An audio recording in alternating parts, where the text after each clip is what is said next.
Salut salut. Bienvenue dans cette nouvelle vidéo sur la chaîne. Aujourd'hui je suis super excitée, vous savez ce qu'on fait? Un sketchbook tour. Ça fait super longtemps, peut-être un an que j'ai plus fait de sketchbook tour. Pour vous dire la vérité, c'est juste que je n'arrive jamais à compléter mes carnets de croquis. Si vous me suivez un peu, vous savez que j'en ai plein et j'aime bien changer, varier les plaisirs, etc. L'année dernière, je vous avais parlé d'un carnet de croquis chouchou dans ma vidéo sur tous mes sketchbooks. J'en avais fait deux, je vous le remettrai dans le petit i ainsi que dans la barre d'infos si ça vous intéresse. Et je pense que je peux dire que mon carnet de croquis chouchou a été largement détrôné par ce carnet de croquis-ci, dont je propose tout de suite de vous faire un petit tour. Alors comme d'hab, si ce genre de contenu te plaît, n'hésite pas à t'abonner à la chaîne, à me laisser un petit like, à me laisser un petit commentaire, j'y réponds toujours avec énormément de plaisir. Et tu peux également nous rejoindre sur Instagram, mais surtout sur le serveur Discord, sur lequel je partage très régulièrement une grande partie des choses que je produis, et ceux qui sont sur Discord ont déjà vu quelques petits dessins de ce carnet de croquis. Alors, avant de commencer à faire le tour de ce carnet, j'ai envie de vous en parler un petit peu plus. C'est un carnet de croquis que j'ai fabriqué moi-même lors d'un atelier. Au début, je l'avais fait en fait juste pour l'atelier et je pensais pas spécialement l'utiliser. Je pensais peut-être le garder comme exemple de ce qu'on peut faire. Et en fait, vraiment ça a été une petite révélation. Ce carnet, pour moi, je l'adore. Donc je l'ai réalisé très simplement avec des feuilles de papier canson. On trouve en, vous savez, en bloc, quoi, les blocs de feuilles canson. Je pense que ces feuilles-ci sont du 300 grammes quand même parce qu'elles me paraissent assez épaisses. Donc voilà, ce sont tout simplement des feuilles A4 que j'ai pliées en deux.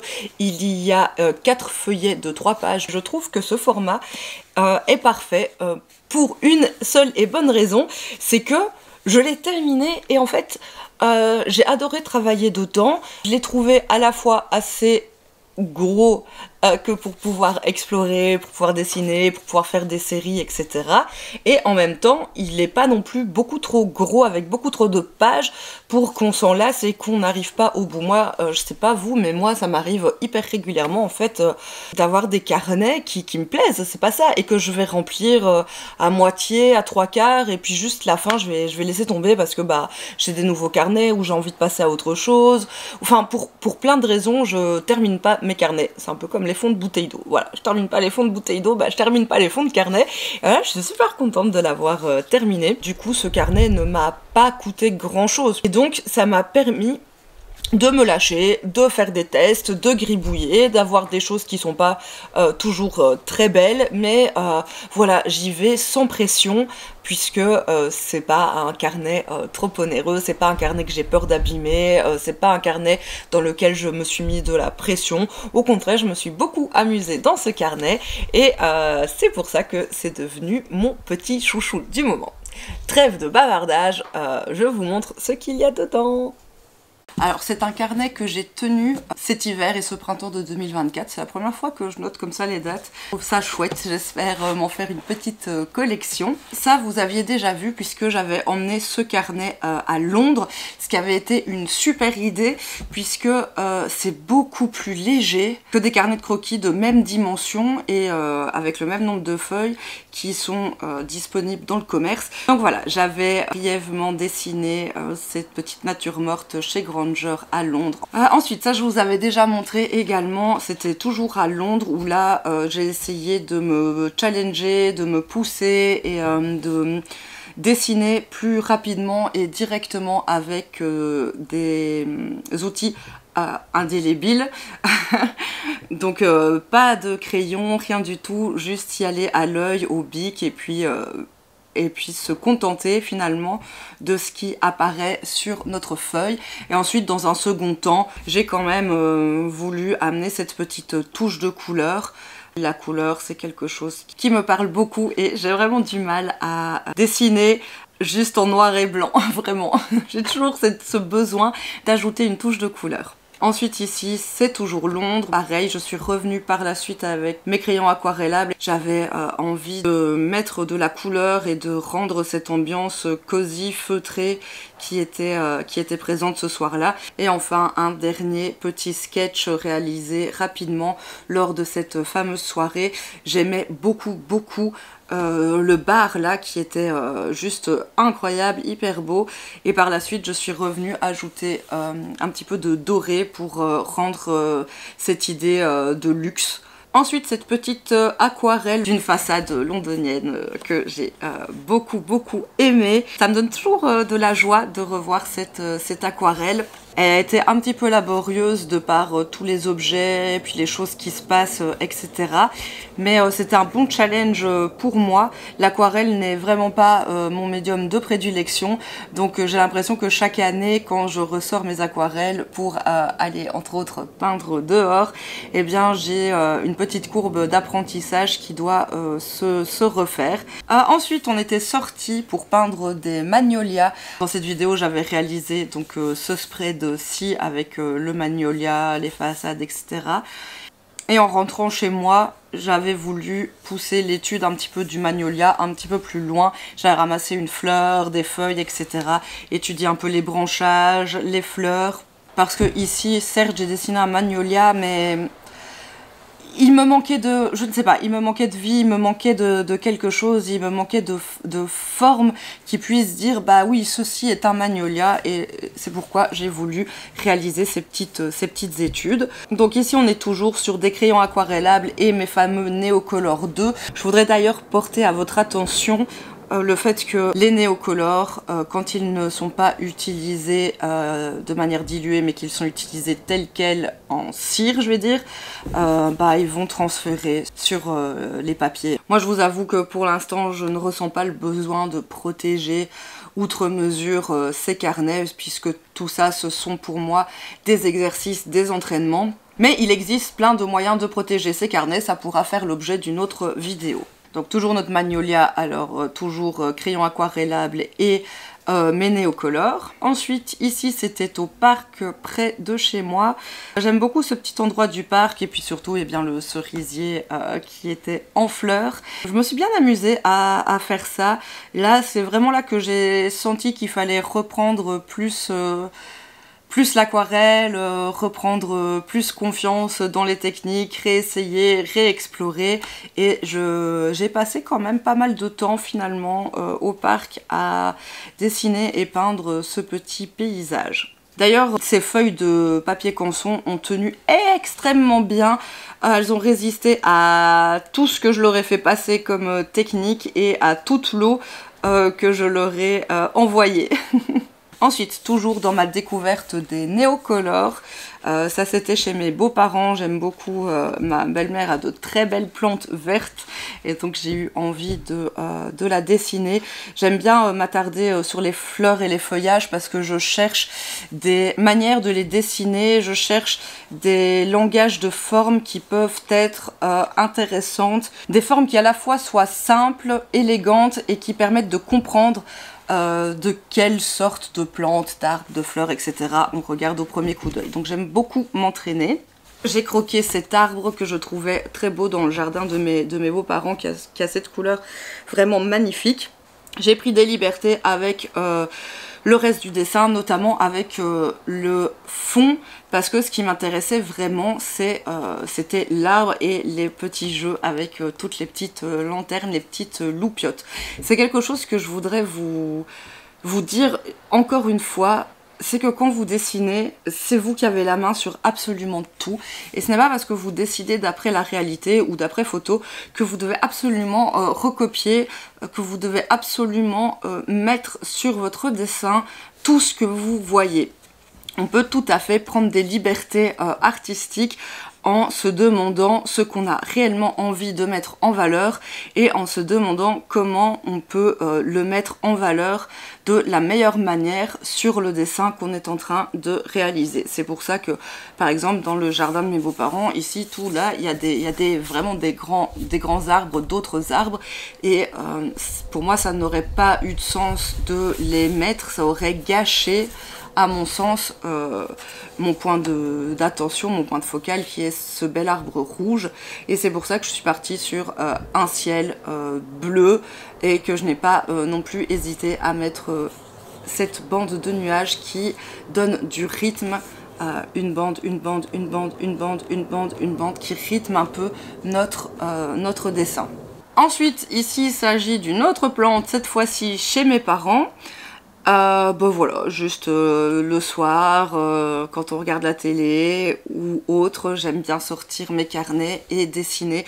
J'aime surtout emporter des carnets quand je pars de chez moi et essayer de dessiner chaque jour ou presque, même si c'est quelque chose qui peut paraître insignifiant comme eh bien, une plante en pot.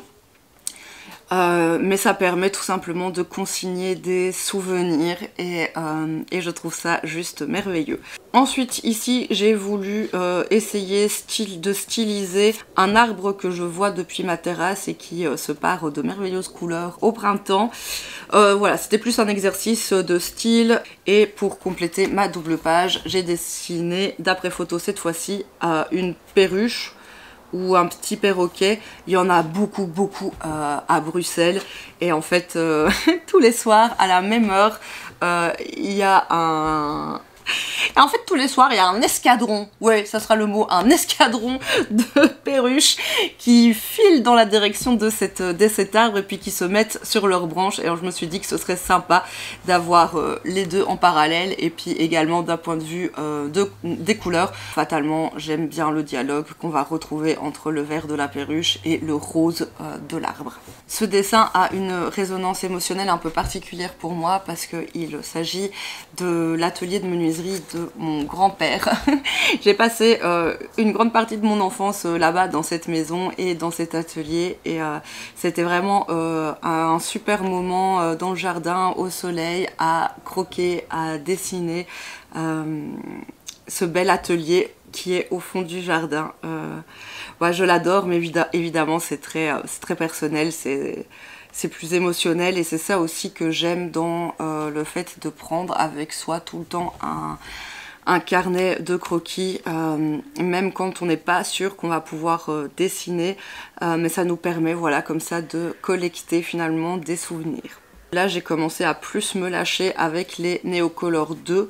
On voit d'ailleurs que j'ai utilisé principalement ça pour le ciel, pour les arbres. Et j'ai utilisé l'aquarelle juste dans les premières étapes pour mettre quelques lavis et pour poser les grandes harmonies colorées. Et ensuite je suis passée directement au Neocolor 2. Ici on a eu un petit accident sur ce dessin, mais je vous raconte après. Ceci est une étude d'après une photo que j'avais prise lors de notre voyage à Londres. J'ai passé pas mal de temps sur cette double page parce que là pour le coup j'ai vraiment pris le temps de construire mes lavis à l'aquarelle, couche après couche après couche. J'ai essayé d'avoir quelque chose d'intéressant d'un point de vue perspective. Alors bien sûr je pense que c'est évident que la perspective est pas hyper réaliste et n'est sans doute pas hyper juste, mais j'ai essayé de la pousser et du coup de donner une certaine dimension peut-être plus vivante et plus organique à cette architecture. En tout cas c'est un style que j'aimerais développer, explorer, essayer de m'amuser un peu plus avec les perspectives, essayer de les tordre, de les exagérer pour donner un caractère plus vivant, pour donner une bonhomie finalement à l'architecture mais également au paysage. Je vous le disais, on a eu un accident lors de la peinture de cette péniche. Si vous voulez voir une partie de sa réalisation, j'en ai fait une vidéo lors de mon voyage à Lille. Donc j'ai dessiné et peint cette péniche sur le motif en plein air. Et en fait, j'ai été tellement généreuse avec l'eau et avec l'aquarelle, puisqu'ici il s'agit évidemment d'eau. J'ai mis trop d'eau sans faire attention, sans penser finalement au reste de mes dessins. Et mon dessin de Londres, je pense qu'on peut le voir ici, les pages se sont retrouvées collées comme ça l'une à l'autre et en les décollant. J'ai évidemment arraché une partie de ce qui avait été fait ici, ce qui m'a embêté, je ne vous le cache pas, puisque bon bah c'est quand même un peu en plein milieu de notre page, mais bon c'est pas grave, comme je l'ai dit au début, on est ici dans un carnet d'exercice, dans un carnet d'entraînement. Ensuite ici il s'agit d'un travail d'après photo, c'est une gouache. Mon procédé à la gouache est assez simple. Je la travaille d'abord assez liquide, peut-être pas aussi liquide que de l'aquarelle mais presque, et ensuite je construis mes différentes couches et mon opacité. Et ceci c'est une photo que j'ai prise quand on est allé à Paradise en automne. Je trouvais cette petite maison très très mignonne et voilà, j'avais envie de la consigner dans mon carnet. Pour moi c'est une image feel good. Ensuite, j'ai continué mes explorations à l'aquarelle, au néocolore. En fait, ce qui m'intéressait vraiment, c'était d'essayer de rendre intéressante cette partie du paysage, donc c'est-à-dire l'eau et le ciel qui se reflètent. La péniche évidemment, j'adore les péniches. Donc ceci c'est également une étude d'après mes vidéos que j'ai prises quand je suis allée à Lille. J'ai cherché un rendu plus pop, un peu plus abstrait, notamment pour l'eau, pour les nuages. Je me suis extrêmement bien amusée également à réaliser cette petite étude. Ça m'a pas mal appris, notamment sur l'aquarelle. Ça m'a permis de renouer un petit peu plus avec ce médium et ça m'a surtout confortée dans le fait que j'adore les Neocolor 2 et je me demande où cet outil était passé toute ma vie. J'ai voulu tester une illustration uniquement avec les Neocolor 2 et j'allais dire je les ai utilisés que secs, non pas du tout, hein, parce qu'on voit que j'ai mis des lavis, mais j'avais un temps assez limité, il s'agit également d'une vue que j'ai depuis ma terrasse, et j'avais envie de croquer ça très rapidement. Je voulais pousser les néocolores pour voir quel genre de rendu un petit peu plus brut ils peuvent donner, et voilà ce avec quoi j'ai terminé. Il a déjà pas mal bougé, pas mal changé, parce que comme je vous l'ai dit, il est fermé quand ça se referme et que je peins, ou que je dessine de n'importe quel côté, les couleurs ont sali, ont dégorgé, mais celui-ci était vraiment plus un essai, un exercice. Je me suis éclatée à le faire. Je suis pas persuadée sur le rendu. Je vous laisse me dire en commentaire ce que vous en pensez. Voilà, il fallait essayer. Je suis contente de l'avoir fait. Ici, il s'agit toujours d'une gouache d'après photo. C'est le petit déjeuner que j'avais pris à Lille et en fait, j'avais trouvé très instagrammable. Je trouvais la brioche très belle, les couleurs, etc. Et donc j'ai eu envie de le peindre dans mon carnet parce que je me rends compte que je ne peins pas beaucoup de nature morte et pourtant c'est un sujet qui m'intéresse beaucoup et je trouve qu'on peut apprendre des choses très différentes quand on peint des objets. Et donc voilà, j'ai eu envie de peindre cette nature morte et d'essayer d'avoir un style un peu plus graphique. C'est pour ça que par exemple j'ai décidé d'avoir ces ombres qui sont pas forcément celles qu'on avait dans la réalité. C'est également pour cela que je me suis amusée à faire des petits ronds partout. En fait, la table sur laquelle j'ai pris ce déjeuner, elle avait, vous savez, des petites perforations, mais vraiment beaucoup plus petites que ça. Et ça m'a donné cette idée d'essayer quelque chose de plus graphique avec des ronds. J'ai hésité, puis je me suis dit, c'est pas grave, si c'est moche, tant pis, fallait essayer. Et en fait, je suis très contente du résultat, j'aime beaucoup. Ouais, je me suis beaucoup amusée avec cette peinture, surtout sur les reflets, sur les couleurs. Enfin, c'était vraiment un bon défi et ça m'a énormément appris, je pense. Ensuite, toujours Lille, je pense pas que j'ai besoin de vous parler beaucoup de la réalisation de cette étude puisque je vous ai fait une vidéo complète à son sujet. Ensuite, j'ai fait une étude d'après photo de cette superbe façade que j'ai croisée à Lille toujours. J'aimais trop la façade, j'aimais trop l'écriture, enfin je la trouvais très belle. Je ressens ces derniers temps que j'ai envie d'explorer l'architecture, j'ai envie de dessiner beaucoup plus de façades. Il y a plein de façades ici à Bruxelles que je trouve merveilleuses et que j'aimerais consigner, ne serait-ce finalement que pour moi et pour mon bon plaisir de les regarder. Mais je pense qu'il y a aussi beaucoup à explorer d'un point de vue stylistique et design sur les façades. Donc voilà, comme c'est quelque chose que j'ai peu exploré jusqu'à présent, je pense que ça va venir. Pareil, je me suis vraiment éclatée sur cette gouache. J'ai poussé les couleurs, hein. Là, on n'est pas sur les couleurs vraiment de la photo. D'ailleurs, je la remettrai ici à l'écran, comme ça vous pouvez comparer. Ce qui m'intéressait, c'était d'avoir ce contraste entre les complémentaires, le vert et le rose que j'ai mis sur la façade.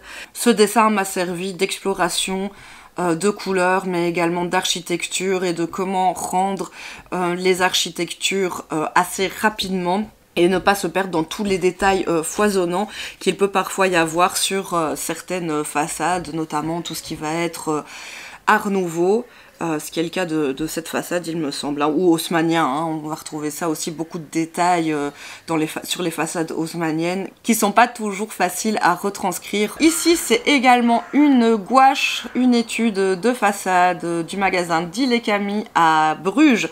Je trouvais cette façade tellement belle, tellement foisonnante, enfin j'aimais tout et c'était vachement un défi parce qu'il y a énormément, vous pouvez le voir, de choses qui se passent. Je pense que c'est la façade la plus complexe que j'ai dessinée, peinte depuis toujours. La bonne nouvelle, c'est que je vous ai filmé le processus de réalisation de ce dessin dans une vidéo qui va venir rapidement sur la chaîne. Et je sais pas si vous pouvez le dire ou le voir comme ça, mais j'ai utilisé des gouaches différentes que pour celle-ci. J'ai enfin acheté et testé les gouaches Linel de Lefranc-Bourgeois. Je vous en reparle dans une vidéo dédiée dans laquelle il y aura une partie de la réalisation de cette gouache. Et enfin, cette dernière gouache réalisée toujours avec les Linel. Il s'agit d'une étude d'après photo d'une petite nature morte. On a été manger avec des copines. J'aimais trop ces petits objets et je me suis permis de les déplacer et j'ai pris plusieurs photos dans plusieurs setups différentes compositions pour pouvoir repeindre ensuite. J'aurais aimé explorer le style un peu plus et le jeu des coups de pinceau un peu plus et l'abstraction des fleurs un peu plus. Ça n'a pas fonctionné ici sur ce format dans ce carnet de croquis, mais ça m'a bien donné envie d'explorer de la nature morte sur tableau et surtout d'explorer une nature morte plus expressive, plus abstraite, plus explosée. Alors ici j'ai toujours l'art de noter tout et n'importe quoi dans mes carnets. Apparemment j'ai envie de me faire un cabas de voyage léger. Mais ça c'est une histoire pour plus tard. Et voilà, ainsi s'achève ce petit sketchbook. Comme je vous l'ai dit, vous voyez, je trouve vraiment que c'est pile poil suffisant pour avoir un carnet qui soit agréable, dans lequel travailler, qui soit agréable finalement à feuilleter. Et en même temps, c'est pas trop, à mon sens, il n'y a pas trop de feuilles à remplir, on peut arriver au bout très facilement. Perso, je trouve que c'est beaucoup plus motivant d'avoir des carnets comme ça, peut-être plus fins, plus petits, dont on sait qu'on va pouvoir travailler à fond dedans et qu'on va pouvoir les remplir. Parce que, comme je l'ai dit au début, moi je trouve vraiment que quand il y a trop de pages, quand il y a trop de feuilles, bah à un moment donné, je m'essouffle, j'ai plus vraiment envie de travailler dans ce carnet, j'ai envie de passer à autre chose et j'en suis venue à la conclusion. Je voudrais quand même le dire pour les personnes qui, comme moi, ont tendance à peut-être se dire qu'elles sont nulles ou autres ou que sais-je parce qu'elles finissent pas leur carnet de croquis, mais en réalité... on s'en fout quoi, c'est pas très grave de pas finir un carnet de croquis et puis juste de le ranger et de passer à autre chose, même si plus jamais de votre vie vous n'allez retourner dedans. Moi je trouve que ce qui est important c'est vraiment de s'amuser, de prendre du plaisir. Et si pour n'importe quelle raison il y a des objets, des choses qui ne vous plaisent plus, dans lesquelles vous ne prenez plus de plaisir, ah, c'est pas grave, hein. Juste on arrête et puis on passe à autre chose. Voilà, je voulais juste vous dire ça. J'espère que ça pourra alléger peut-être la conscience et l'âme de certaines personnes. Et ben voilà, j'espère que cette vidéo vous aura plu. N'hésitez pas à me dire ce que vous avez pensé de ce sketchbook tour. N'hésitez pas à me dire si vous avez un dessin favori. Je glisse ça ici pour ceux qui sont restés jusqu'ici, qui ont suivi jusqu'au bout. Dans pas trop longtemps, j'espère, il y aura un second sketchbook tour parce que j'arrive au bout d'un second carnet que j'ai hâte également de vous montrer. Voilà, moi j'ai passé un super moment à vous faire cette vidéo, j'espère vraiment qu'elle vous aura plu. Je vous dis à la semaine prochaine dans une prochaine vidéo. Et puis comme d'habitude, soyez créatifs, amusez-vous et prenez soin de vous. Salut!